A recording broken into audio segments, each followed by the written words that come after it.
Saludos afectuosos para las alumnas y alumnos de Aprendamos y para todos los televidentes que nos sintonizan en distintas provincias del Ecuador, en países de América y Europa. Aquí estamos nuevamente para presentarles un nuevo programa del curso Cuidados Especiales para Adultos Mayores y Personas Vulnerables, Guía para la Familia. Se trata de la segunda teletutoría. Nos acompaña nuevamente Viviana Puyol, quien ha recogido preguntas de los televidentes en distintos puntos de la ciudad para facilitar así el desarrollo de esta tutoría. Hola Viviana. Hola Jimena, saludos cariñosos a nuestros televidentes. ¿Estamos todos listos para comenzar? Bueno, en la tutoría habrá preguntas relacionadas con los programas 9, 10 y 11, cuyos temas están desarrollados en los capítulos 4 de Salud Mental, 5 la memoria, 6 de discapacidad del libro guía. Y aquí por correo electrónico nos han enviado la siguiente pregunta la señora Alba Cornejo de Guayaquil. Nos dice: mi madre tiene Alzheimer, hacemos todo lo que podemos para acompañarla y ayudarla a sobrellevar la enfermedad, pero es muy agotador y cuesta mucho mantenerse con el ánimo arriba. ¿Cómo puede uno seguir cuidando sin enfermarse también? Creo que es una buena pregunta para la doctora Lisette Duque, especialista en Alzheimer y Parkinson. ¿Qué orientación podría dar en este caso, doctora? Bueno, lo importante es tener presente que estas enfermedades son difíciles de sobrellevar. Pueden afectar y afectan, de hecho, no solo al paciente, sino a la familia, a su entorno más directo. Pueden provocar muchos problemas a nivel familiar también, por las discrepancias a veces en el manejo, por los síntomas que se van presentando. Entonces lo principal es buscar ayuda. Por un lado a nivel médico, para el tratamiento adecuado, pero por otro lado como cuidador, como cuidadora, como familiar, es fundamental buscar ayuda. En ese sentido, ojalá tener la posibilidad de acceder a un grupo de apoyo de familiares, tratar de estructurar algún grupo, porque estos grupos ayudan mucho a, primero, compartir experiencias, a saber que no todos los aspectos pueden presentarse en todos los pacientes, ¿no es cierto? Hay pacientes que evolucionan de una manera, otros de otra manera, y el compartir y el tener información ayuda a manejar esto a nivel familiar para evitar situaciones más complejas. Es muy frecuente que el familiar que está principalmente a cargo, que generalmente es una hija, una esposa, se desgaste mucho, se agote, se deprima, sufra problemas psicológicos por lo que implica este cuidado. Entonces lo fundamental es que tenemos que partir porque el cuidador o el familiar esté bien para que pueda cuidar adecuadamente al paciente. Si la situación es al revés, no vamos a lograr un beneficio completo.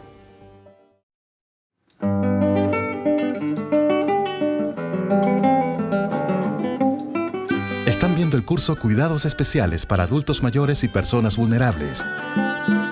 Guía para la Familia de Aprendamos. Iniciativa de la muy ilustre Municipalidad de Guayaquil, en alianza con canales de televisión de señal abierta, Fundación Ecuador y Universidad Casa Grande. Como una contribución al bienestar de la familia ecuatoriana.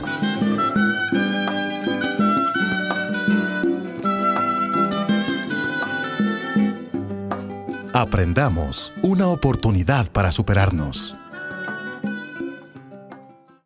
Esta es la segunda tutoría del curso Cuidados Especiales para Adultos Mayores y Personas Vulnerables, Guía para la Familia de Aprendamos. Aprendamos, una oportunidad para superarnos. Una nueva pregunta para la doctora Duque. La hace el señor Fabio Almeida de Quito y dice así: se sabe que el Alzheimer hasta ahora no se cura, pero ¿cómo podemos ayudar de manera práctica al familiar que tiene Alzheimer? ¿Qué es lo que se recomienda? Es fundamental mantener dos tipos de actividad.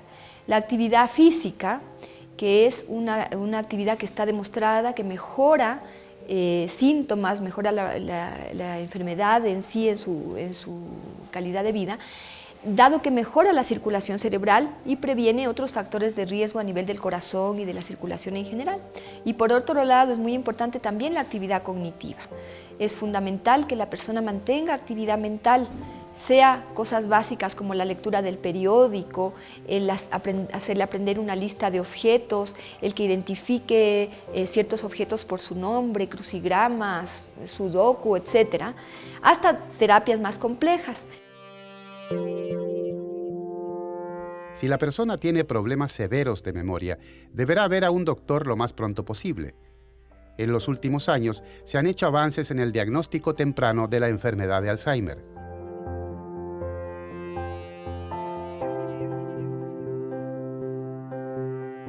Por otra parte, el manejo en el hogar es muy importante y eso está dirigido por la orientación que vaya teniendo el familiar de acuerdo a los síntomas que presente cada paciente individualmente. Es muy importante que la familia sepa que las dificultades que se van presentando pueden ir aumentando en el tiempo. Hay que tener presente que el Alzheimer y la pérdida de memoria no son parte normal del envejecimiento, sino que responden a casos específicos en los que ocurrieron cambios en la estructura del cerebro.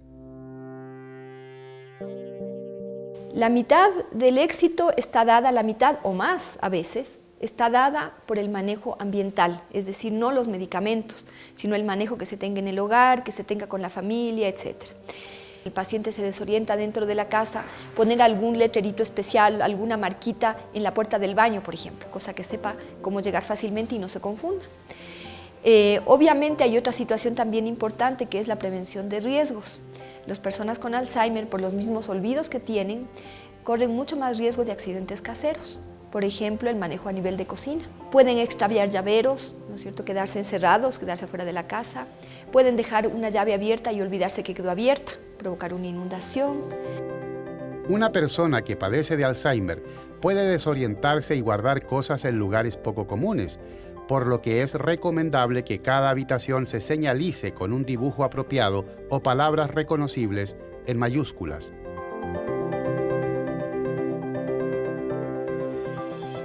Hay que cerrar los espacios donde no se desee que la persona entre, también los lugares que puedan resultar peligrosos, como la cocina, balcones y escaleras.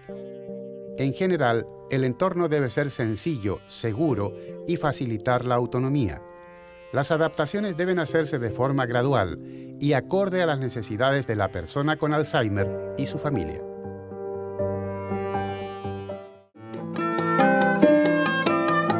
Aprendamos, una oportunidad para superarnos.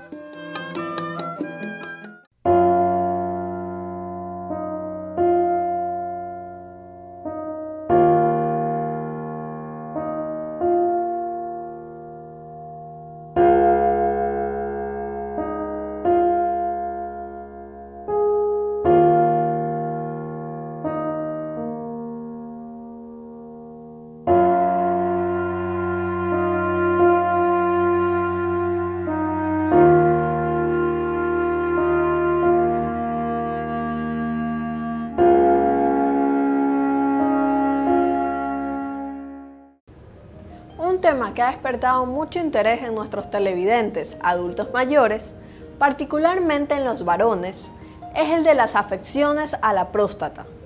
Estuvimos en el Centro Gerontológico Arsenio de la Torre, en una charla de orientación que dio el doctor Víctor Sánchez. Allí, la señora Yolanda Batallas hizo la siguiente pregunta.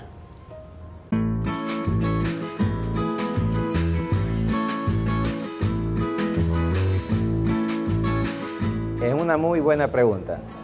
No hay nada que hacer. Aquel que nos va a dar, hagamos lo que hagamos. Me preguntaban al inicio de la charla, fuera de cámara, que si el hecho de tener una sola pareja en la vida o tener múltiples parejas en la vida puede ser un factor. No tiene nada que ver. En el fondo, el crecimiento de próstata es algo natural, de envejecimiento. Tiene mucho que ver por la base genética, ¿sí? Generalmente hay pacientes que en las familias en las cuales los síntomas de próstata son mínimos, en cambio hay otros que todos tienen cáncer, es variable. No hay medidas realmente claras o que se recomienda para prevenir el problema de próstata. El cáncer sí, el cáncer de próstata es hereditario. Sí, por esa razón es que habíamos conversado que aquellos que tengan familiares o parientes que tengan antecedentes familiares con cáncer de próstata deben comenzar tempranamente a hacer su investigación, a su chequeo, antes de incluso de los demás. Entonces, sí es un fondo genético. Las medidas que siempre se toman es que si usted lleva una vida saludable y todo el resto de órganos está bien, la próstata también va a estar bien. Otra pregunta al doctor Sánchez la hizo la señora Enriqueta Icaza.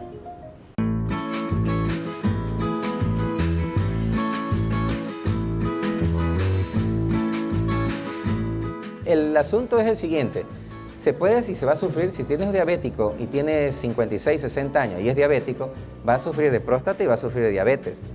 El problema es que al sumar 1 más 1 nos da 2, por lo cual la levantada a orinar en la noche probablemente va a ser mayor o el doble de la que aquel que no es diabético. Entonces, normalmente lo que se recomienda es cuidar muy bien el azúcar, porque mientras más azúcar esté en sangre, se rebosa. Siempre hago el ejemplo, es como que si fuera un vaso, en el cual si no está el azúcar dentro del vaso y comenzamos ahí se descontrola el paciente, es como que si se derramara el vaso. Ese excedente se vierte y sale y se filtra y es eliminado en la orina. Y orina con azúcar, la glicemia, ¿no? La glucosa en orina, hace que el riñón orine y forme más orina. Y eso se traduce indudablemente en mayor frecuencia al baño. Sobre el mismo tema, el señor Roberto Espinel hizo la siguiente pregunta.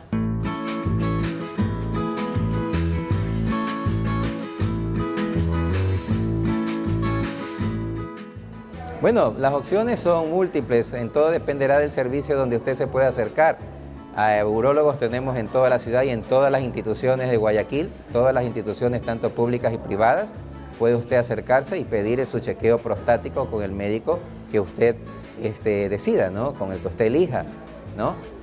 Pues encantados, pues si no, pues siempre a las órdenes, pues y si no, pues ya sea la institución Seguridad Social si están afiliados, el Ministerio de Salud Pública, dependiendo de la que esté más cercano sobre todo y que les presente facilidades para cada paciente, cada persona, ¿no?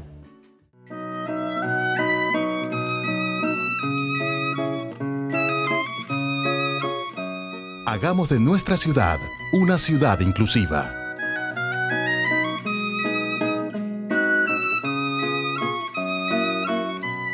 Hagamos del Ecuador un país inclusivo.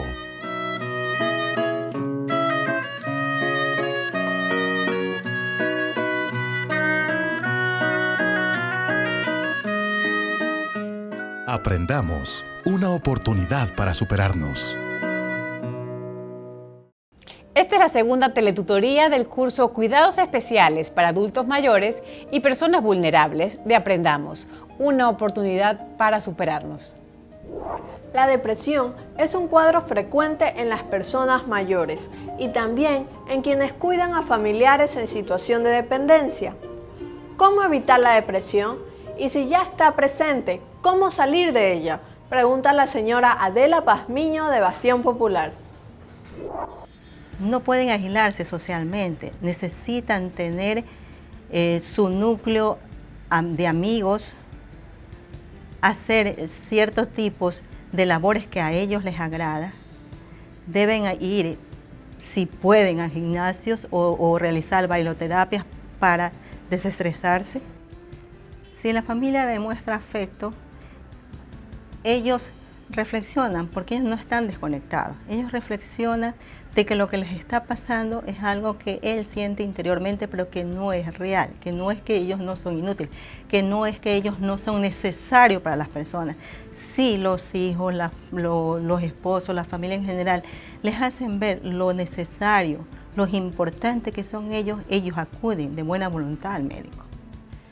Lo primero, ir al médico para que lo oriente, para que lo medique, porque una depresión, si bien es cierto, es importante que vaya a psicología para el apoyo, mucho más importante también es el uso de la medicación para bajar este estado de tristeza, este estado de apagamiento y dar a entender que las cosas no son tan negras como parecen para él. Entonces, ellos deben recibir psicoeducación, apoyo familiar, apoyo médico y apoyo farmacológico. Aprendamos, una oportunidad para superarnos.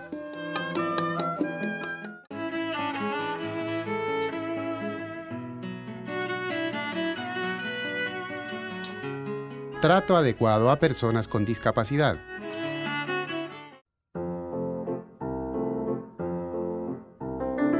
Todos nosotros podemos ayudar a mejorar las relaciones entre las personas con y sin discapacidad en nuestro país. Si se encuentra con una persona con discapacidad, piense primero que es una persona, como usted. Acérquese sin miedo, pero sabiendo cómo comunicarse para que ambos se sientan bien.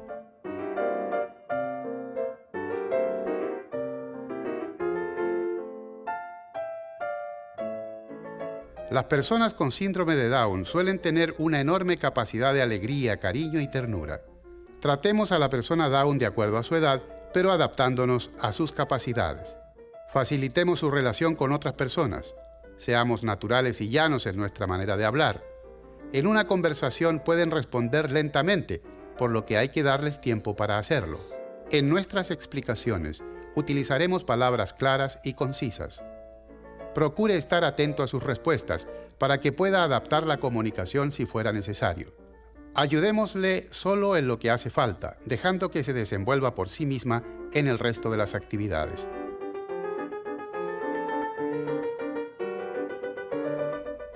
Juntos podemos construir una ciudad mejor y un país mejor, sin barreras físicas ni mentales.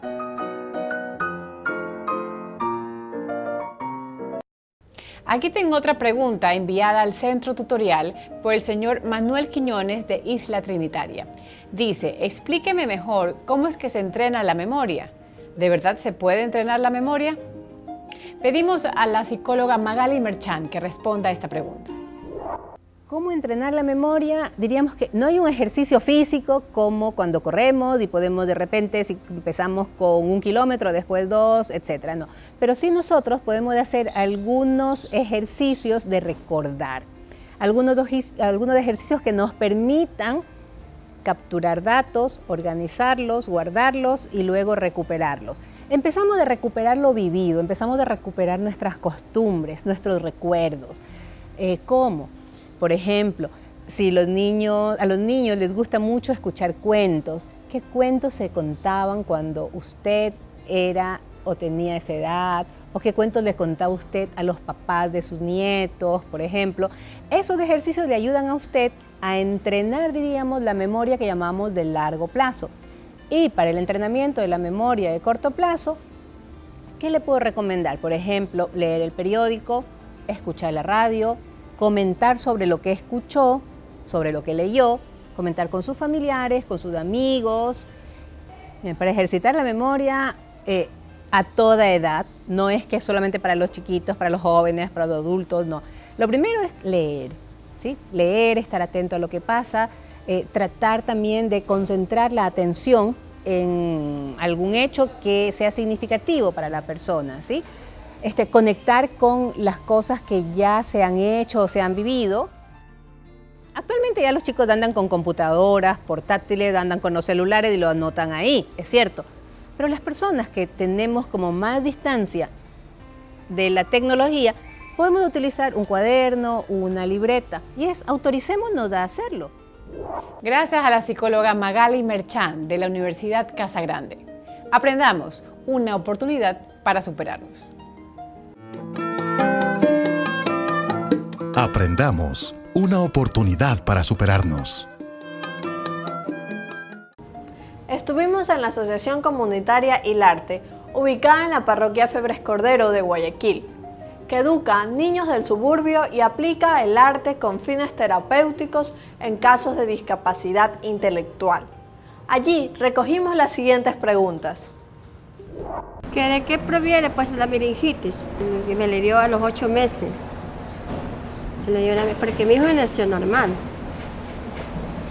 Todo fue pretexto de una infección y de ahí se me puso en coma y de ahí mi hijo se mejoraba, se agravaba, todo. Los doctores ya no le daban esperanza. Porque me decían nomás, es la voluntad de Dios, esperen nomás. Hasta que poco a poco ya los doctores ya decían, ya dice, parece que la vamos ganando, porque ya comienza a moverlo, el piecito, a abrir las vistas, sí. Responde el doctor Saúl Ochoa, neurólogo. Meningitis. La meningitis es una inflamación de las meninges. ¿Qué son las meninges? Son el tejido que cubre al cerebro, que protege al cerebro de alguna eventualidad hacia el exterior, que separa el cráneo, el hueso, del tejido cerebral. Eso se llama meninge. Esto se puede inflamar y se puede inflamar de diferentes maneras. Un 80% de la inflamación de las meninges es producida por virus y un 15 al 20% por bacterias, hongos tóxicos. ¿Qué es lo que causa una meningitis? La meningitis se la da muy frecuentemente en niños y en inmunodeprimidos. ¿Qué son inmunodeprimidos? Que tienen las defensas bajas. Es decir, pacientes que están mal alimentados, es decir, desnutridos, que tengan anemia, que tengan bajo peso y que tengan infecciones repetitivas, que vivan en un ambiente en que haya mucha contaminación. Estos niños se infectan muy comúnmente, muy rápidamente,